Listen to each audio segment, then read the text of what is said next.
Hi everyone, in front of me I've got HONOR Magic6 Pro and let me share with you how to check for the software updates on this device. So let's start with opening the settings, and here we have to scroll down to find System and Updates. Now let's tap on the software update at the top, and before we will enter, make sure that you've got the internet connection. It is required. You can use either the Wi-Fi or mobile data, up to you. So as I said, let's tap on software update and your device will check for the updates. Of course, you can tap on this toggle again to check again.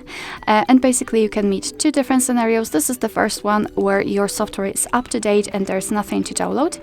And the second scenario is where there is actually the update to download. Your device will show you the information about it, what has been fixed, what has been added, and then you will be able to tap on the option to install or download, and you will get the new update. Alright, so that will be all. Thank you so much for watching. I hope that this video was helpful, and if it was, please hit the subscribe button and leave the thumbs up.